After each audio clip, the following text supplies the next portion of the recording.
Okay, 3, 2, 1. Thanks again for joining me on the KMC podcast. My name is Tom Bump, and it's a great day to be alive and to be serving the Lord. And I'm looking forward to this episode as we talk about leadership, and how to stay in ministry for the long haul, as well as how to handle some of the pressures that come with being in leadership, and also helping your volunteers process difficult situations. So we're going to hit a variety of topics, and my guest today is Trisha Peach, a good friend of mine. We've been friends for quite a while and hung out at conferences together. And Trisha's got a couple books, and she's working on a third one, and we'll talk more about that in just a minute. But Trisha, welcome to the KMC podcast. Oh, thank you so much for having me, Pastor Tom. It's good to see you again. Well, it's good to see you too. Well, like I said, we want to talk about one of the things that you're working on with this new book is about reasons leaders and volunteers leave ministry. And we've all heard the statistic that even though I've probably not really seen it corroborated in real total scholarly research, but it's out there that it says that most youth workers, ministry people stay on an average of 3 to 4 years of max. If that's the reality, what are some of the causes to why we're seeing such a short time with leaders sticking around? Oh, I understand what you're saying, where I haven't really seen the research either to back that up, and it seems to be fluid, that the numbers are changing, but not for the better, from what I'm seeing and hearing. Now, when I was in Bible college, the statistic they gave us was that 4 out of 5 for year 5.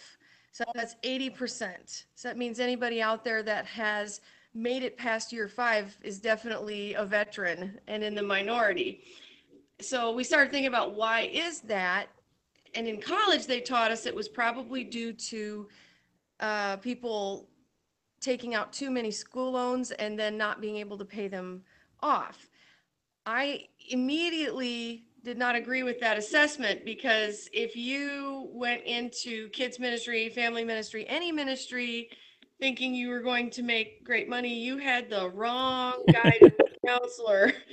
Right. I just don't think it's money. I really don't. I think personally, I've been doing these surveys all across the country, all different denominations, and the key, I would say the common denominators have been, the number one, of course, fallout from poorly handled church conflict. People getting hurt, sometimes chewed up and spit out, for lack of a better phrase.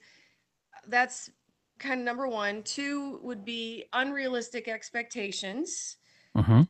Just they're expecting something that doesn't exist, and then it's a huge disappointment when they go in. I think a third major reason is, we say burnout, but I would say so overworked that it ends up having a physical manifestation, where they're having physical problems and or depression. And fourthly, family issues. Their family begins to come apart at the seams, and that'll destroy your ministry too, and your family starts to unravel.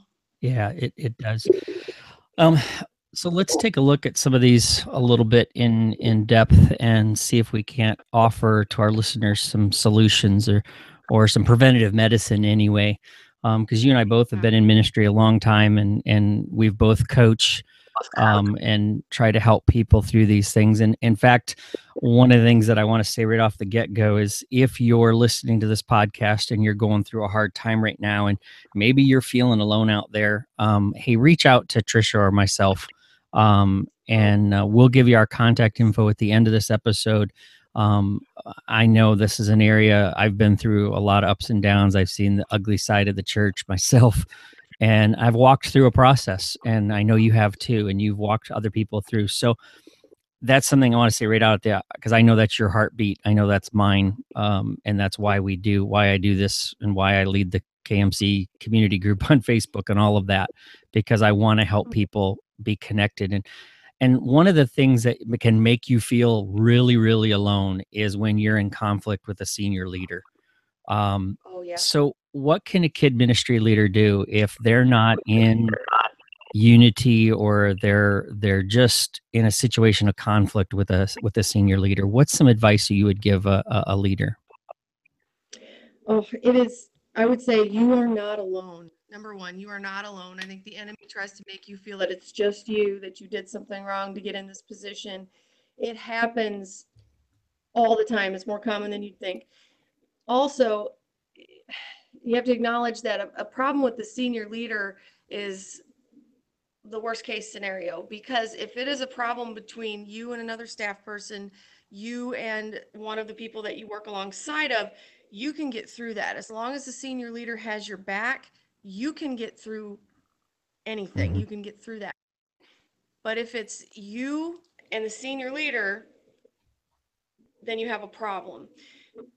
Basically, if you get to a point that you cannot publicly 100% support the decisions made by the senior leader, then it needs to be you that goes, not waiting for him or her to leave. It's going to have to be you that unseat the senior leader or out, wait them out. I've heard some say, well, they're going to leave this year, or they're going to leave next year, and then that doesn't happen. Right. You're hanging on, waiting for them to leave, and then it just doesn't happen. Thing I would say about that is you don't want to just um, stomp out the door without saying anything. That happens a lot too. I think we're relators. A lot of children's ministry leaders are relators. We don't like conflict. So we'll get upset or get hurt about something and then just quick resign and, oh, well, God's leading me on. I don't feel like that's fair, because you can say, well, the senior leader wouldn't listen to me. The senior leader wouldn't even make any changes. And then I'll ask them, so what did they say when you talked to them about it? Oh, well, I just knew they wouldn't. Well, that's not fair. I think for me, I'd say, okay, Trish, I don't want to do this. I don't want to confront. I don't want to have these conversations, but I didn't want to be sitting there at 80 years old and think, what if I had spoken up? What Hmm. if I had just been honest and laid it out? So each time, and I've been at 4 full-time ministry positions over the last 20 years, and each time I've gone in and sat down with the senior leader and said, these are the issues that I'm seeing, and this one is unsustainable, meaning this is not one that I'm going to be able to stay if this doesn't get fixed. And I'm very honest, very honest. So this does not come out of the clear blue sky, because if the senior leader doesn't know you feel that way, and it's not right to say, well, they should just know how I feel. Come on now, we do that in marriage. We should speak up, lay it out. I'll have a laid out reason of why. A good example would be one ministry that I was working with was going great. We had quadruple as far as kids go. We had a lot more volunteers, and the senior pastor made a new decision that no one under the age of 21 could serve in kids ministry anymore, Hmm. because he wanted them to be more loyal to youth ministry. And I felt so strongly that this was a terrible decision, because I mean, it was going to decimate our pre-K, because we had so many teenagers that were serving in pre-K and Uh-huh. nursery Right. on our worship team and kids ministry. I had college students that were running things for me that would all be cut out. And so I laid it out for the senior leader and said, I feel passionately about this. I was given a chance when I was 15. We need to involve these kids in ministry or we're going to lose them. Right on. He felt strongly the other way, but when I resigned, it was not a huge surprise. He knew that that was what was going to happen. I moved on to a different ministry. Um, my father always said, know which altars you're willing to die on and make sure there's not many of them. Because you also don't want to go the other direction and say, these are my 1900 sacred cows, and if you touch them, I'm stomping out the door. Yeah. No, I think if you can flex, ministry is about flexing, ministry is about compromising and I was going to say, you uh can learn a lot through compromise and sometimes submitting, because maybe there's something that the senior leader's seeing that you're not seeing. And I think yes. sometimes we get into this, well, I'm right, he's wrong mentality, and we miss out on something that God was trying to teach us. I mean, I think biblically we have that model of, with David and Saul. David knew he was going to be king, but God said it's not time yet. There's a lot you got to learn, and about leadership and about leading a team. And obviously, he built that army for a reason. I think that was a leadership lesson for David, and so I think David had to figure that out. Um, and if he had tried to jump ship too quick or take over, kill Saul while he was having his potty break, um, he would have missed out on some great leadership lessons. So Oh, I think, that's so good. That is so right. We had our senior leader wanted us to do this Wednesday night program for a while. I thought it was a terrible idea. And I thought, you know what? He's the leader. He's the senior leader. He hasn't asked us to do much like this. He was right. I was wrong. It was so impactful. It worked fantastic. So I had to say, all right, I'm learning here. yeah, It's not like you go to college and you've got it. No, we should be continually learning all the way along. And even if you don't have, agree with everything your senior leader does, you still learn so much from them. And even some of the ornery people you work on alongside of, you can still learn things from them too. right. Yep, yep. So so we know that one of the reasons that leaders leave is with the conflict. So if they don't, what would be some steps that they could do to try to resolve the conflict with the senior leader? What advice would you give somebody that says, I'm not sure how to approach my leader? What should I do? That is an excellent question. Number one, the one thing I would regret was, especially early on in my ministry, I would not, I would wait a longer time to go in and have an honest heart to heart conversation with the senior leader. And you might say, well, I don't have that close of a relationship with them. I would book, you know, do it through the secretary, book a 30-minute with your senior leader, and I'd write it out. Write it out. Here's the issue I'm facing. This is the different outcomes I see. And then wait, let them process that a little bit, and come back with that. Biblically, that's what you do. You go to the person you have an issue with, and then if they don't listen, then you have one witness. Now that's harder with your senior leader. But how I've done that is I've said, hey, can I have the business administrator in here because he knows about this as well, and I want him to give his input on this as well. And then for me, the third step is taking it to the church, which I don't think is appropriate when it's a senior leader. But if you've met with them and met with them, eventually then you're going to have to leave. Hmm. And putting things in writing also helps, because some senior leaders, they get in the zone. We have to remember they're not just looking at the children's or youth portions of it. They're looking Right. big picture at the whole entire thing. Their focus is scattered along so many things. So sometimes you have to be the squeaky wheel. Squeaky wheel gets the grease. So you have to keep talking about it, bringing it there in writing. I do monthly reports in writing for my senior leader. That's so important. It's in writing. You keep bringing it up. That can sometimes make change happen. Now, I do feel like I have to mention there are situations which cross the line from just dysfunctional or a personality conflict where you just have different personalities, different leadership styles, into becoming verbally abusive. Hmm.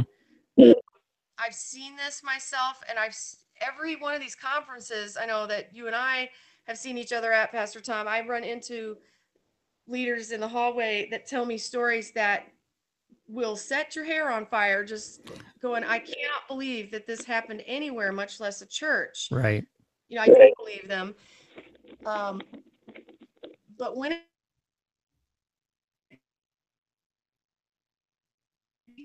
or put downs or passive aggressiveness, or it's starting to eat at your spirit, I mean, that can break your spirit. That'll drop somebody out of ministry faster than anything else. That'll destroy your health, destroy your home life.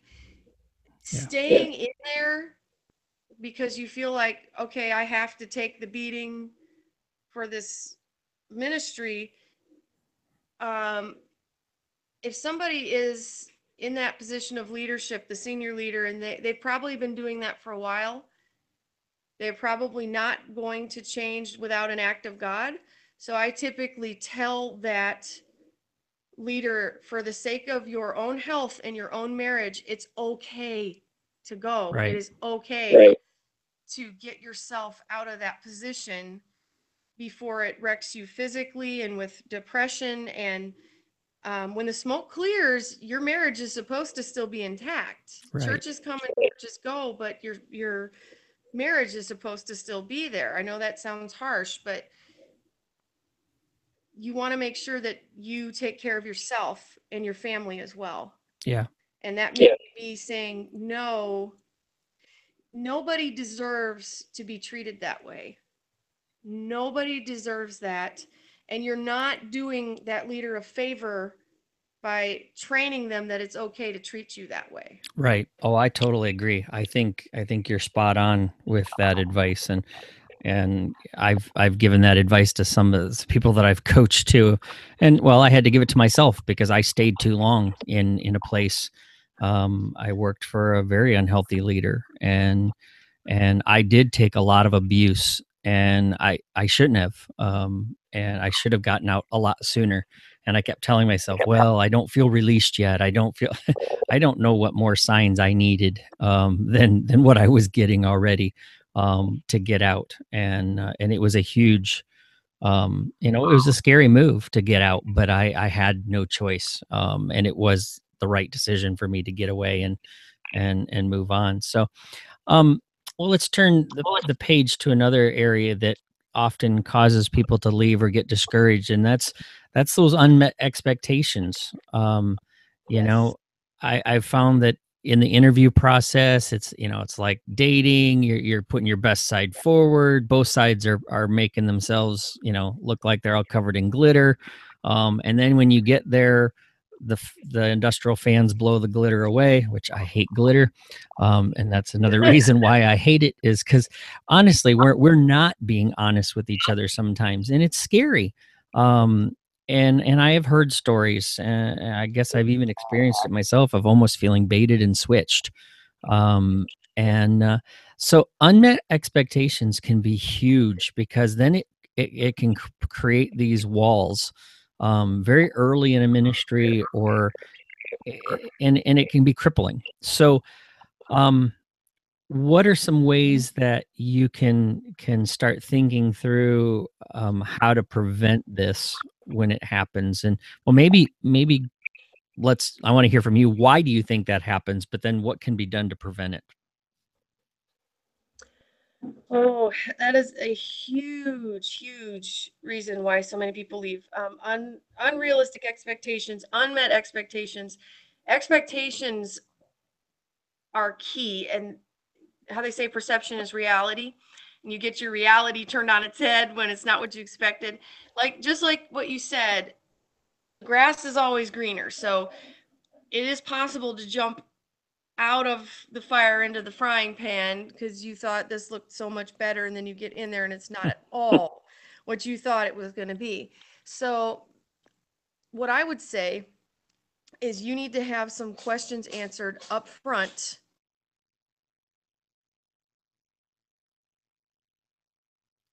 Ministry, this is harder because you don't want to leave one, you're thinking, I don't want to leave one place and then have this big time space before I start at the other, financially speaking, or on your resume. So we're in this hurry to find what God has for us next, and that hurry can lead us to walk right into a nightmare or just something that we're not a good fit for.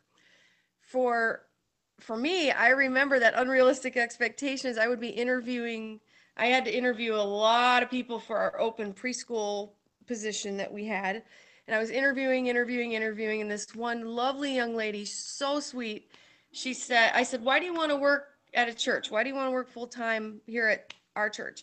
She says, "Oh, I can't wait to work in a church. I thought that'd be so wonderful. Everybody's praying all day. Everybody says nice things to each other, and we just pray and encourage each other all day long."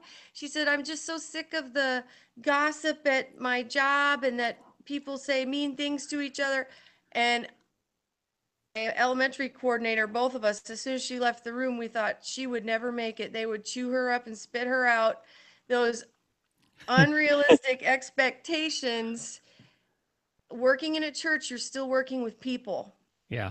The other staff are people, your senior leader, the parents.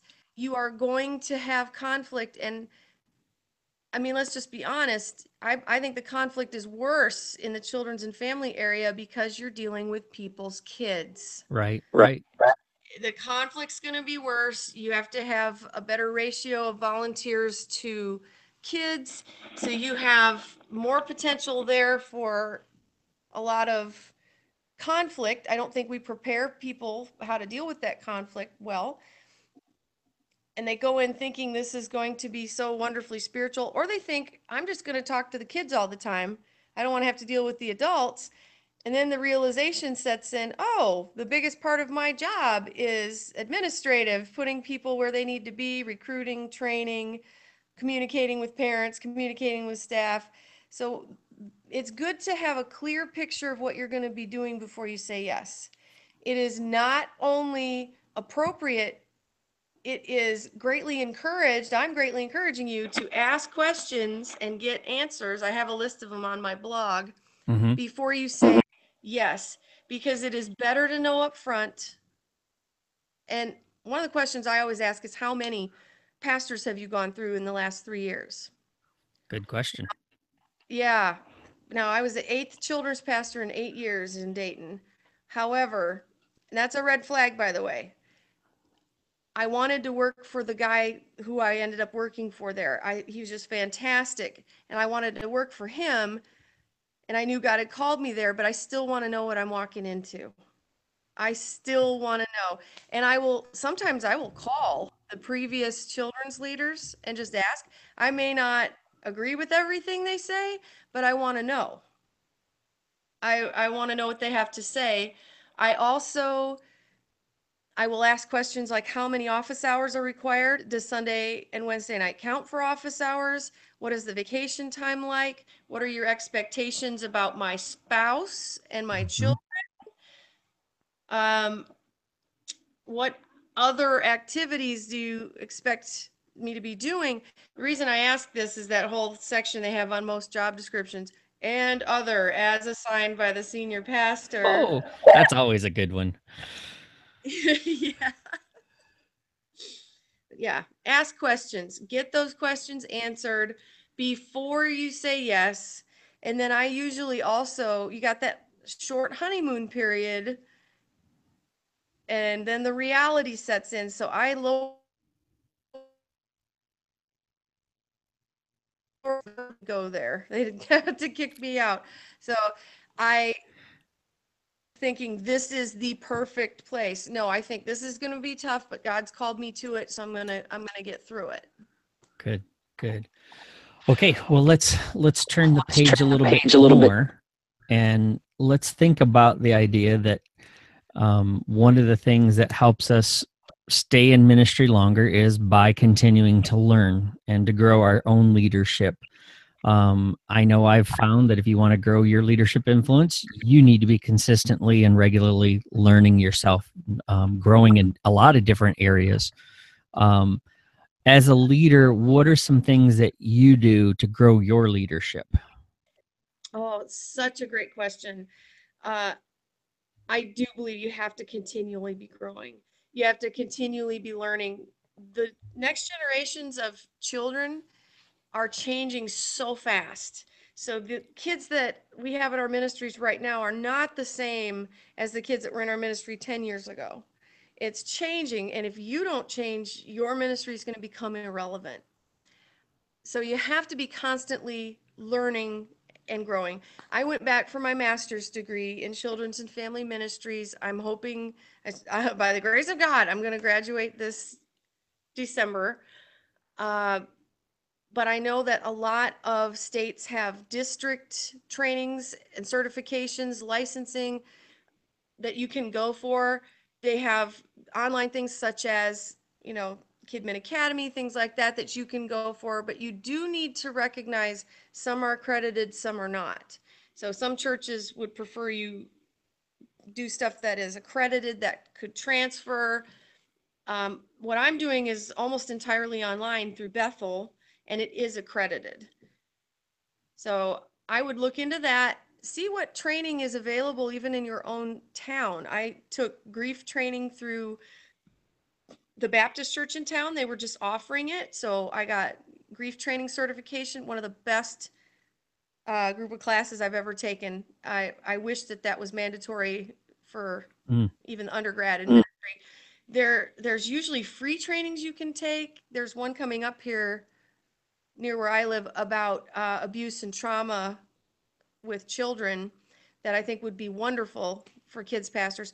You Here's the thing, if you don't put it on your calendar, it's not going to happen. Right. Right.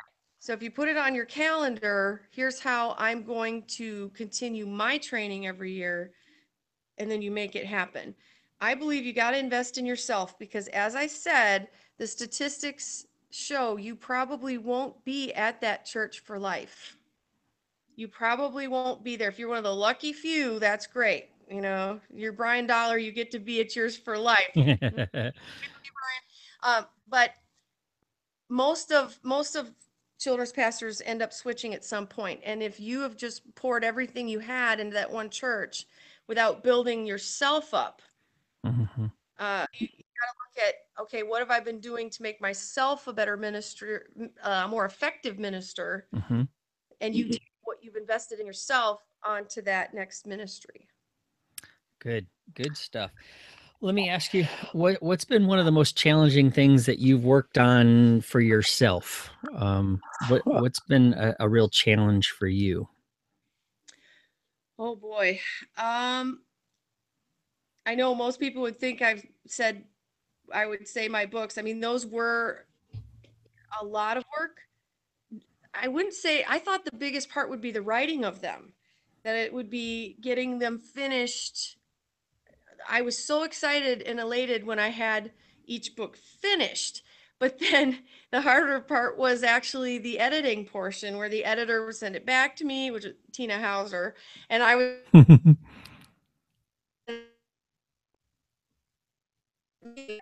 a person. So I'm just going, I thought this was done. We'd have it to publishing in a week, and here it went months and months and months of editing, and that's just the way it goes. But I would say the hardest thing I've had to do as a leader has actually been more self-care, leading myself. Mhm. I have no problem helping everybody else out and having compassion there, but start doing the martyr thing of, oh, well, I'll sacrifice myself so that all of you can. And I had to finally say, okay, I have to get myself healthy here. I was working way too many hours a week. Physically, I wasn't doing well. Um, just being honest here, I had a bad experience for a while with a pastor's wife who every time she saw me had to make a comment about my weight, and how I dressed. And well, if you just take the stairs once in a while, you wouldn't have to worry about it. And she's, Wow. skinny as this. I was working out daily and on Weight Watchers, but I had to address, uh, okay, Trish, you're going to have to cut down the stress in your life, work fewer hours, get on a workout regimen that you enjoy, eat healthfully, take your days off, take your vacation time with your family. And I have been able to lose a lot of weight and get in a lot better shape now. I'm turning 40 this year. a lot better shape than I have been in over a decade. But I had to take that focus on me, Mm-hmm. which isn't selfish. It's so that I can be in ministry for the long haul. Right. Right. And I You think know, I think a lot of us leaders we don't do that. I think it was John Acuff recently said, what you do in your 30s prepares you for your 40s for your 50s, your 50s for your 60s. And I mean, yeah, that's not like rocket science, but it was a very, yeah, because I turned the big 50 this year, and I've no way. yeah, believe it or not. Uh-uh. I just tell people that's definitely age is definitely a number when it it comes to me, but you do, and I found out the hard way myself of not taking care of myself, and yeah, we do very easily put ourselves in the wrong mentality. And I've said this, I've written about it, we've had different episodes where we've talked about this area of self-care and how leaders don't do well, but which is strange because if we've modeled our leadership after Jesus, what did Jesus do often? He took time to rest. He went out to pray. He wasn't with people 24/7. um, Yes. and I think sometimes we have to model that even for our leaders, for our volunteer team, so that we show them the right way to go. So that's good. Thank you for being vulnerable and sharing that, because that's an important thing. Um, Let me ask you, what are some areas that you could encourage leaders to study to help their ministry potential? What are some areas or some things that need to be on a leader's radar screen? Oh, if I could go back to my undergrad umpteen years ago, I would tell myself to go take those courses on grief and tragedy response much earlier. We did not have that in Bible college.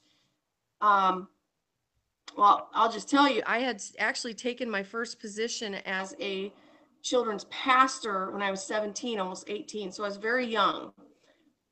But this church knew me, and I was having a blast doing puppets, and I was loving it. We were growing.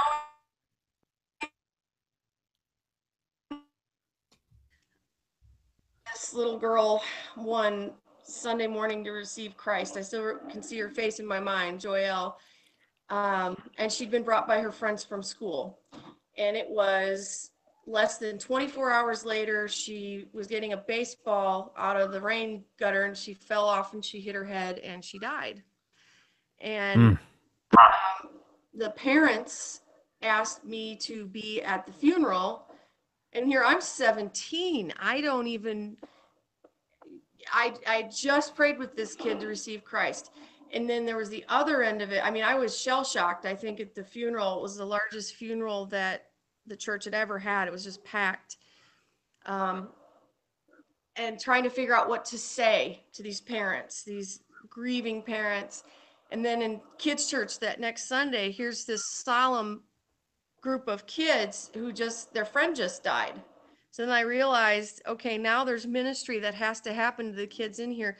This is not fun and games. This is, we need some Jesus on tap right now. We need right. Jesus to show up in a big way.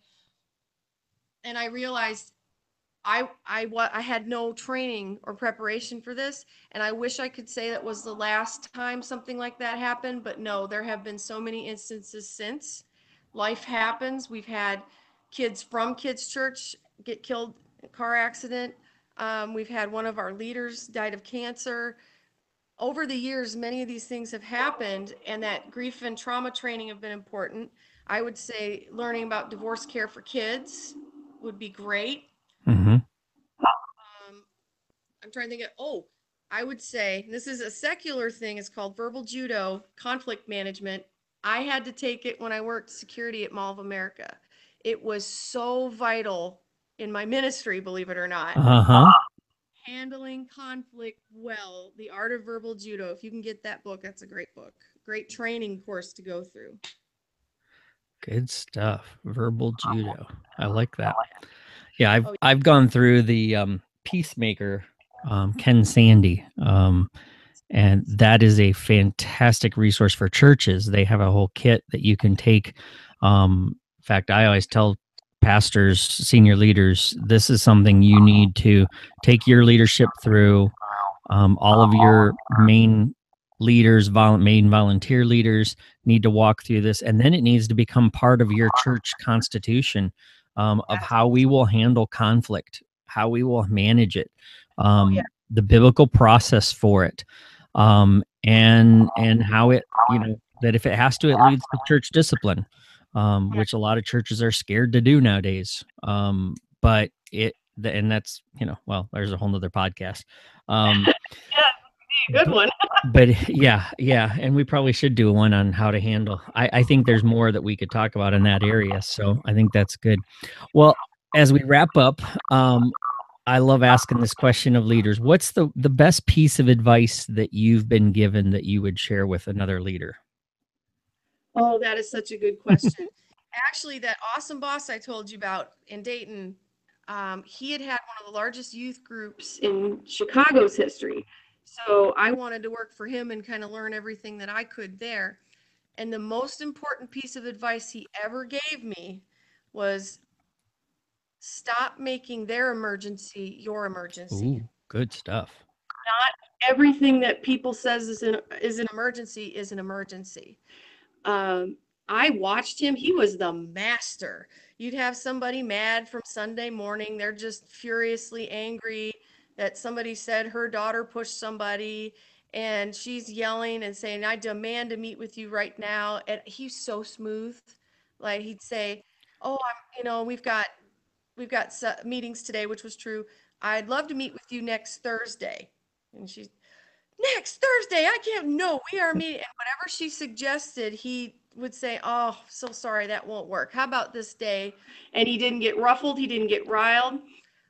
He just said, "She says this is an emergency. I'm not missing time with my family tonight or losing sleep over this." He's like, "She has to learn to handle her own emotions. I'm not responsible for her emotions. She's responsible to handle her emotions. And if she learns she can control you by getting all upset and calling every board member and anybody, then she'll always control you." And he said, "I want you to watch what happens when she walks in here next Thursday." And in my mind, I'm thinking she's going to be exploding and angry because you made her wait 8 days. Nope, she walked in the door. She'd had time to think about it and calm down. Mhm. She apologized to him for overreacting because she found out her daughter had pushed somebody. And he said, "Trish, if I had engaged with her when she was that angry, I will just escalate the situation." Yeah. So he said, if somebody's that upset, you need to assess, okay, is this a life-threatening emergency? If not, schedule a time to meet about it and make sure they're not saying that you're jumping when they say jump. Because he said that's not helping that person either. You're teaching them how to use manipulative emotional behavior to control. And as pastors, we have to lead people to be more Christ-like and more godly. And this is a teaching moment. Hmm. That just revolutionized my life because if somebody was offended, I was running myself ragged trying to make them happy again. Right. This changed my entire schedule. I realized, oh my goodness, I'm in control of me. They're in control of them. I've got to do what God has for me to do and what the senior leader has for me to do. I don't have to make everybody happy. And it was very freeing for me. Very freeing. And once they calmed down, well, I would say 99% of the time that took care of most of the conflict right there. Mm-hmm. Mm-hmm. Great advice. Okay. So we've had some good stuff shared with you from you today. If I know that there's gonna be people going, "Hey, I'd love to chat with Trisha a little bit more." Um, so tell us how we can get in touch with us, and then tell people about your books. Because I would love for them to get their hands on them. Absolutely. I've written Your Children's Ministry from Scratch and Your Children's Ministry Beyond Basics. The first book is on how to launch a children's ministry from the ground up with little to no budget, little to no volunteers. It has all the basics of choosing a curriculum, writing a first budget, how to recruit, how not to recruit, which, by the way, I was the main recruiter Okay, for. Trisha, I'm going to stop you. I'm going to stop.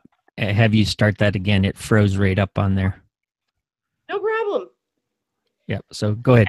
So okay. So tell us about your books. Oh, wonderful. I wrote two books, Your Children's Ministry from Scratch and Your Children's Ministry Beyond Basics, both available on Amazon. They are all about your kids' ministry. The first one is the basics, picking a curriculum, writing your first budget, recruiting, how to recruit, how not to recruit. That it's packed with ideas on recruiting your volunteer team, how you set up a kids ministry service that will last. We went from 300 to 600 kids in 9 months, and I put a lot of those principles in there of what worked for us, what didn't work for us. I had been a recruiter from All of America Security for 5 years, so I used those same recruitment techniques when I was recruiting for kids' church, and I wrote down what worked and what didn't work. Now, both books have become textbooks at several colleges, North Central University, Valley Forge, several others. So they are now in 9 countries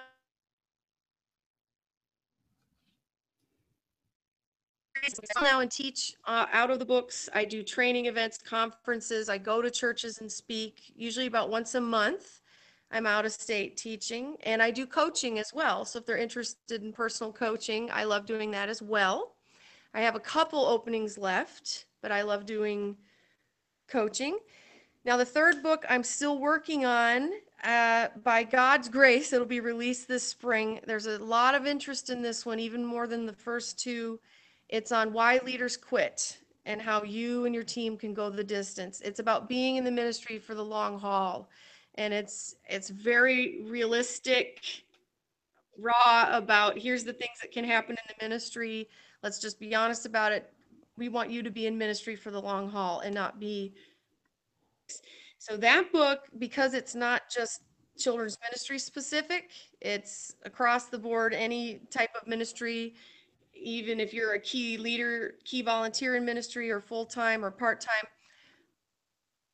That's why there's been a lot of interest in it. I've had people say, well, I thought I was the only one that was having this conflict in the ministry. I thought I was the only one working so many hours, or I didn't know it was going to be like this. So I wanted to write a book to encourage leaders that you're not alone, and here's some practical things you can do right now to be in the ministry for the long haul. Excellent. Excellent. Well, thanks for so much for being on the episode. And again, if you are struggling, if you're a leader that needs some encouragement, touch base with Trisha, or get in touch with me, PT Bump, on pretty much social media there. Also, you can go to tombump.com. And if you're looking for coaching or would like to be a part of a mastermind group, I've got one that's going to be starting in October of 2017. If you're interested in being a part of that, you can dive in as part of the Kid Ministry Collective thing that we're doing.